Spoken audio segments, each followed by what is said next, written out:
We've got joining us Dean Milner. He is a retired Major General. Great to have him and his expertise, and also retired Major General Great to see you, Todd. Fraser. Okay, gentlemen, thanks for this, and good to see both of you on this Monday. Maybe I can start with you, General Fraser, to get things off here with your take on where things stand. You know, we're looking at that map. People at home are trying to make sense of what the Russians are trying to do here. Your read at the end of day 12 of this conflict, General Fraser. Well, the Russians are still trying to take the major urban centers. They seem to be having a lot more success in the south than they are in Kharkiv in the north. So they continue to push it. But their advances have been thwarted in many parts by the Ukrainian Defense Force and also by just the sheer nature of urban combat, which is one of the hardest things you possibly can do. And their momentum actually is slowing down, which works in favor of the Ukrainians. And as per your recent previous speaker, as weapons keep coming in, it's just going to make the Russians' efforts to get these cities even harder. Yeah, General Milner, your take on where things stand on day 12, big picture. Well, I mean, it's clear, Todd, that things aren't going towards Putin's plan. Things have slowed down quite a bit. Yes, like David said, they've taken some of the strategic towns in the south. But the resistance from the Ukrainians has been absolutely superb. They're showing resilience, solidarity, heroism. The equipment that we're providing them, they're using it to the best of their advantage. Small teams that they're hunting with, anti-tank hunting teams. They've slowed down a number of their advances. They're throwing them off. And they're hitting their logistics chain. So they're not able to supply as quickly as they like, and that's really throwing them off. It's completely throwing them off. They don't have the air superiority that I thought they would have to make things easier to maneuver their ground forces. But again, they still do have some momentum. And they are going after some of the other big towns, too. We know that Odessa's next. And what they do with Kiev over the coming days is going to be critical.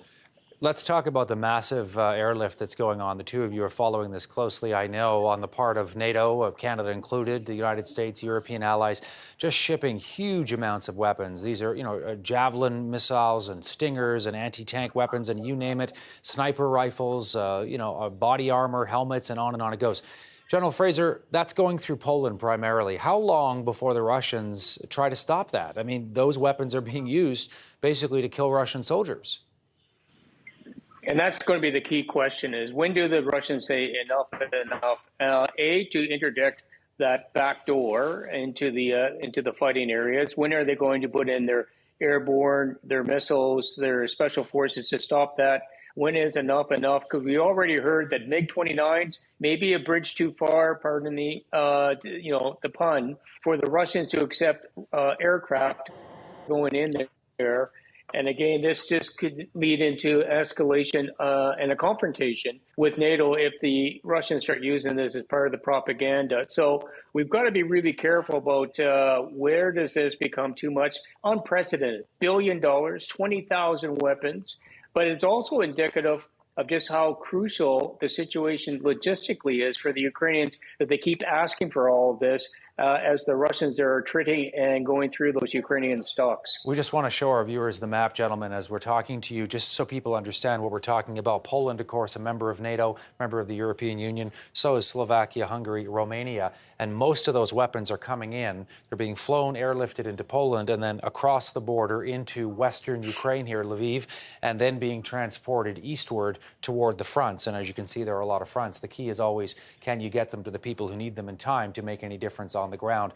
That's another open question. Some of the weapons are also coming in from the south, from Romania. You can appreciate, General Milner, that NATO is being very careful over where exactly this is coming in. They don't want to give the Russians any unfair advantage. But how long do you think it will be before Moscow tries to shut down those transportations and all that material that's being moved in?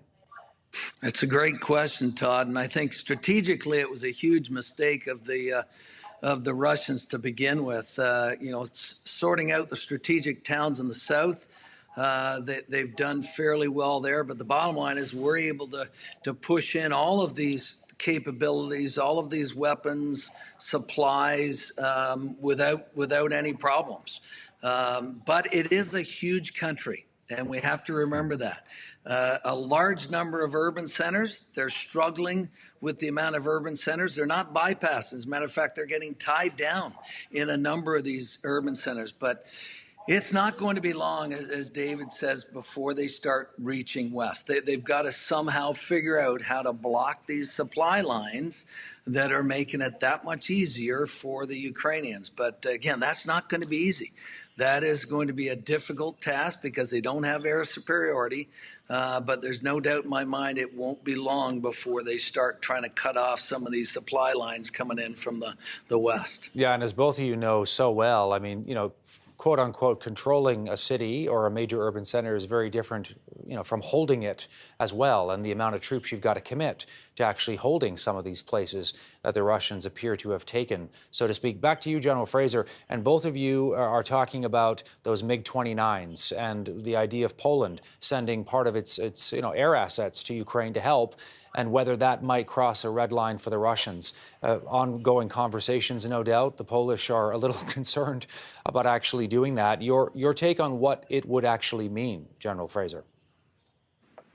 Well, I think it's two parts to the answer to that question. First of all, I think the Russians are very concerned if MiG-29s are getting in there, that that's going to be too much for them because they are establishing probably air parity, if not local air superiority, and they've done that, and they don't want NATO to actually change the balance back to the Ukrainians' hands. The other thing that the Russians won't like is Poland getting rearmed with a more capable F-16 is what they've asked for, or F-15s, and that could be just, again, more fuel to the fire that Putin won't like. And again, this is where Poland is talking for Polish interests, but you've got everyone else needs to talk for what is in the interest of Europe and the West versus an individual nation's interest. And I think that's going to be a hard conversation this week with all the world leaders. Yeah, and just to give a bit of context to General Fraser, so the Polish are basically saying, look, if we give our MiGs away, we would like replacements. We'd like F-15s or F-16s, and we'll give our sort of Soviet-era MiGs away to the Ukrainians, which, of course, they know how to fly. They don't know how to fly F-16s, and that's where that comes down to. General Milner, back to you. Can I ask you about the president of Ukraine? And I want to ask General Fraser this too in a moment. But, here you have the president and his government and MPs still in Kyiv. They're basically in a bunker now. The presidential palace and that whole area inside of Kyiv is heavily fortified. They say they're not going anywhere. But, they must wake up every day knowing that it could be their last. The Russians know where that area is in Kyiv.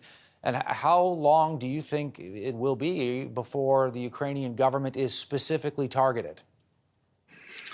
Well, for starters, I think we all know the president. The president's been outstanding. I mean, he is really doing a tremendous job leading this country, communicating.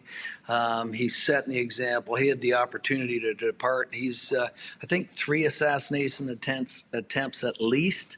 The bottom line for me is that they know they need to the Russians need to take Kyiv. I mean, they're going to do everything they can, but it's not going to be easy. It's a tough urban set. It's not too much smaller than Toronto, and to fight in a place like that, it's going to be extremely tough.